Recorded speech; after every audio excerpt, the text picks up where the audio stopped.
विद्यार्थी, पहला प्रश्न है, भारत में प्रौढ़ शिक्षा कार्यक्रमों की विफलता का कारण है। तो यहाँ देखिए, तो पहले में दिया गया है कि अनुदेशकों और अन्य कार्यकर्ताओं की लापरवाही से। दूसरे में दिया गया है कि प्रौढ़ों के लिए किसी अतिरिक्त अभिप्रेरणा की व्यवस्था का न होना। और तीसरे में दिया गया है उचित निगरानी का अभाव। किसका? उचित निगरानी का अभाव। और जो चौथा ऑप्शन है उसमें दिया गया है क्या? उपरोक्त सभी। तो देखिए, इसका जो सही उत्तर होगा वो यहाँ पर सही उत्तर है ऑप्शन नंबर 4। कौन सा? Option number 4। क्योंकि इन सभी कारणों की वजह से आज भारत में प्रौढ़ शिक्षा कार्यक्रम विफल हो रहे हैं। अब देखिए, अगला क्वेश्चन है कि एक शिक्षक का निजी जीवन क्या होता है। तो पहले में दिया गया है पद के गरिमा के अनुरूप होना चाहिए। दूसरे ऑप्शन में दिया गया है कि स्कूल के मानकों के अनुरूप होना चाहिए। और जो तीसरा ऑप्शन है उसमें दिया गया है कि चाहे जैसा भी हो इससे अंतर नहीं पड़ता है। और जो चौथा है उसमें दिया गया है गंभीर और दिखावापूर्ण होना चाहिए। तो यहाँ देखिए, बताइए सही आंसर क्या होगा। तो मैं आपको बताता हूँ, इसका जो सही आंसर है वो है पद के गरिमा के अनुरूप होना चाहिए। पद के गरिमा के अनुरूप होना चाहिए। तो अगला जो क्वेश्चन है वो देखिए, क्वेश्चन नंबर 3 कि मुझे सबसे अधिक परेशानी महसूस होती है। पहले में दिया गया है कि जीवन के मूल्यों में गिरावट से। पहले में क्या दिया गया है? जीवन के मूल्यों में गिरावट से। दूसरे में दिया गया है अपने प्रधानाचार्य से। तीसरे में दिया गया है विद्यार्थियों से। और चौथा जो है वो दिया गया है अभिभावकों की उदासीनता से। तो देखिए, इसका जो सही आंसर है वो होगा पहला ऑप्शन नंबर 1 कि जीवन के मूल्यों में गिरावट से।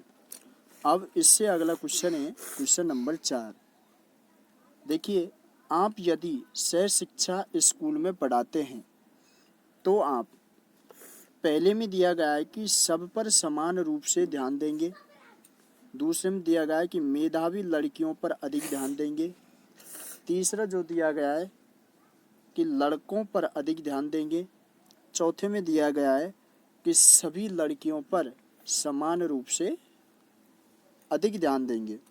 तो इसका जो सही उत्तर है वो यहाँ पर है कि सब पर समान रूप से ध्यान देंगे। तो देखिए, इसका पहला ऑप्शन हो जाएगा कि सब पर समान रूप से ध्यान देंगे। अगला प्रश्न है, देखिए क्वेश्चन नंबर 5, शिक्षक की दैनिक दिनचर्या का अंग होता है। पहले में दिया गया है कि अवकाश के दिनों में धार्मिक स्थलों पर समय व्यतीत करना।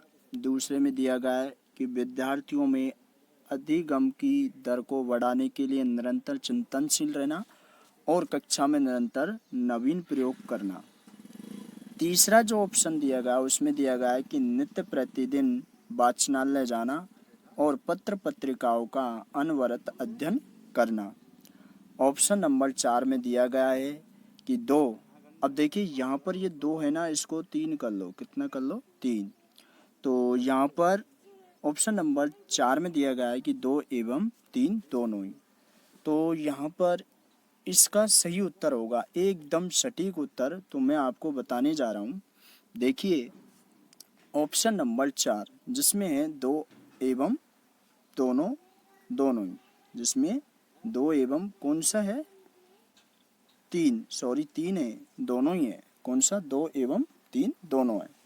अगला क्वेश्चन देखिए कि छठा प्रश्न है कि पत्र पत्रिकाएं पढ़ने से। पहले ऑप्शन में दिया गया है कि अध्ययन की आदत विकसित होती है। क्या होती है? अध्ययन की जो आदत होती है वो विकसित होती है। दूसरे में दिया गया है समसामयिक विषयों एवं घटनाओं की क्या मिलती है? जानकारी मिलती है। क्या मिलती है? जानकारी।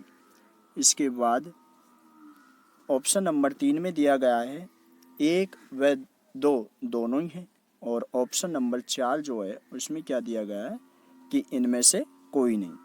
तो देखिए इसका जो सही आंसर है एकदम बिल्कुल सटीक, वो यहाँ पर है ऑप्शन नंबर 3 कि पहला और दूसरा दोनों ही सत्य है। ठीक है, अब देखिए जो अगला क्वेश्चन है वो है क्वेश्चन नंबर 7। क्वेश्चन नंबर 7 में क्या है कि अन्य व्यवसायों की अपेक्षा शिक्षण कार्य महिलाओं के लिए अधिक उपयुक्त है, क्योंकि पहले ऑप्शन में दिया गया है कि इसमें ट्यूशन आदि के माध्यम से पैसा बहुत है। दूसरे में दिया गया है कि इसमें अवकाश बहुत मिलते हैं। तीसरा जो ऑप्शन है इसमें नारी को सम्मान भी मिलता है और उसके साथ किसी प्रकार के दुर्व्यवहार की संभावना भी बहुत कम हो जाती है। ऑप्शन नंबर 4 में दिया गया है कि इसमें काम कम घंटे करना पड़ता है। तो इसका जो सही उत्तर है वो एकदम बिल्कुल सटीक उत्तर इसका यह होगा ऑप्शन नंबर 3, जिसमें दिया गया है कि इसमें नारी को सम्मान भी मिलता है और उसके साथ साथ किसी भी प्रकार के दुर्व्यवहार की संभावना की बहुत कम हो जाती है। संभावना जो होती है वो भी बहुत कम हो जाती है। अब देखिए अगला जो क्वेश्चन है क्वेश्चन नंबर 8। यदि आपके घर वालों को आपका शिक्षक बनना पसंद नहीं है तो आप उनकी इच्छा अनुसार कोई दूसरा व्यवसाय चुनोगे। दूसरे ऑप्शन में दिया गया है कि शिक्षण कार्य के पक्ष में दलील देंगे, और जो ऑप्शन नंबर 4 है उसमें दिया गया है कि शिक्षक बनने का विचार छोड़ देंगे। ऑप्शन नंबर 4 में दिया गया है कि घर वालों की कोई परवाह नहीं करेंगे। तो यहाँ पर देखिए ऑप्शन नंबर 2 इसका सही उत्तर है, क्योंकि हम क्या करेंगे, शिक्षण कार्य के पक्ष में दलील देंगे कि जो अपने घर वाले होते हैं उनको शिक्षण कार्य के बारे में बताएंगे। अगला देखिए अगला क्वेश्चन है कि शिक्षिका बनने के उपरांत किसी प्रतिष्ठित समाज में सम्मिलित होने के अवसर पर आप, पहले ऑप्शन में दिया गया है कि देखिए कि वहाँ से हट जाएंगी। दूसरे ऑप्शन में यह बताने में संकोच करोगी कि आप एक शिक्षिका है। तीसरे ऑप्शन में दिया गया आपको यह बताने में गर्व होगा कि आप एक शिक्षिका है। और चौथा जो ऑप्शन है उसमें दिया गया है कि आप यह कहना चाहेंगे कि आप प्रशासनिक सेवा में हैं।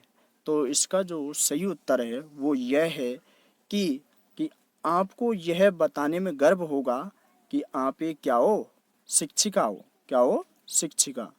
अगला क्वेश्चन देखिए क्वेश्चन नंबर 10। विद्यालय में सभी शिक्षकों को समय पर आना चाहिए। इससे पहले ऑप्शन में दिया गया है कि विद्यालय में अनुशासन कायम हो सकेगा। दूसरा जो ऑप्शन दिया गया है उसमें है कि विद्यालय के सभी कार्यक्रम समय पर हो सकेंगे। तीसरे ऑप्शन में दिया गया है कि विद्यार्थियों में अच्छी आदतों का विकास हो सकेगा।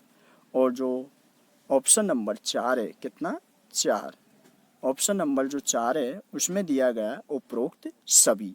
तो यहाँ पर जो सही उत्तर होगा वो होगा आपका ऑप्शन नंबर 4 उपरोक्त सभी। अब देखिए अगला क्वेश्चन नंबर 11।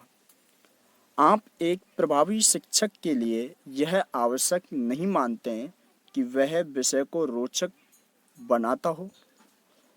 दूसरे ऑप्शन में दिया गया है कि वह उत्तम वक्ता हो। तीसरे ऑप्शन में देखिए यहाँ क्या दिया गया है, वह केवल दंड देने वाला हो। और चौथा जो ऑप्शन है उसमें दिया गया है कि वह सृजनशील हो। तो देखिए इसका जो सही उत्तर होगा वो यहाँ पर है ऑप्शन नंबर 3। कौन सा? ऑप्शन नंबर 3 कि वह केवल दंड देने वाला हो, उसको हम प्रभावी शिक्षक नहीं मान सकते। अब देखिए अगला क्वेश्चन जो है क्वेश्चन नंबर 12। तो इसमें आपके विचार से शिक्षा क्या है? पहले ऑप्शन में दिया गया है एक राष्ट्रीय कर्तव्य है, दूसरे ऑप्शन में दिया गया है कि शिक्षा समाज सुधार का साधन एवं माध्यम, तीसरा जो ऑप्शन है उसमें साक्षर बनने का साधन है, और चौथा ऑप्शन में दिया गया है कि मानव का संस्कार रूपी आवरण है। तो यहाँ पर इसका जो सही आंसर होगा, देखिए ऑप्शन नंबर 2। कौन सा? ऑप्शन नंबर 2 कि समाज सुधार का साधन एवं माध्यम भी है। अगला क्वेश्चन है क्वेश्चन नंबर 13। आप कक्षा में पढ़ा रही हैं, उस समय आचार्य द्वारा बुलाए जाने पर आप, पहले ऑप्शन में दिया गया है कि एक स्लिप पर परिस्थिति लिखकर भेजेंगी, दूसरा जो ऑप्शन दिया गया है उसमें कि आप स्पष्ट मना कर देंगी, तीसरे ऑप्शन में दिया गया है कि तुरंत उनके पास चल देंगी, और चौथे ऑप्शन में दिया गया है कि घंटा समाप्ति के बाद ही जाएंगी।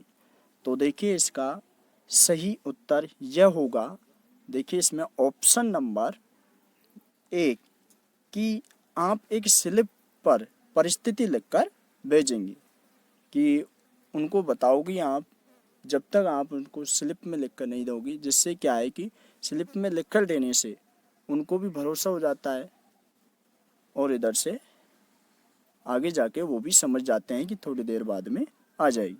अब देखिए अगला जो क्वेश्चन है क्वेश्चन नंबर 14 कि इस समय शिक्षा का विषय किसी भी सूची में नहीं है। पहले ऑप्शन में दिया गया है, क्या दिया गया है कि किसी भी सूची में नहीं होता है।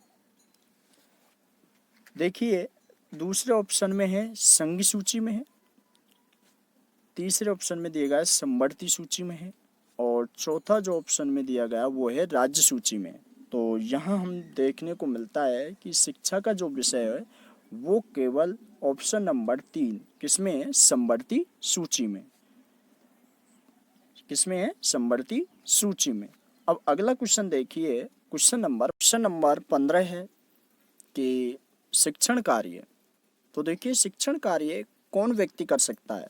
तो ऑप्शन पहले में दिया गया है, क्या दिया गया है कि जो शिक्षण कार्य है वो बहुत से शिक्षक भी नहीं कर पाते हैं, और दूसरे ऑप्शन में दिया गया है कि हर व्यक्ति कर सकता है। तो ये तो निश्चित सी बात है कि शिक्षण कार्य को हर व्यक्ति तो कर ही नहीं सकता, और तीसरे ऑप्शन में दिया गया है कि पढ़ा लिखा व्यक्ति ही कर सकता है। क्या दिया गया है कि पढ़ा लिखा व्यक्ति ही कर सकता है। चौथे ऑप्शन में दिया गया है कि हर व्यक्ति के वश का नहीं होता है। तो जो शिक्षण कार्य होता है वो केवल पढ़ा लिखा व्यक्ति ही कर सकता है। तो इसमें आपका सही उत्तर क्या होगा? Option number 3। क्या होगा? Option number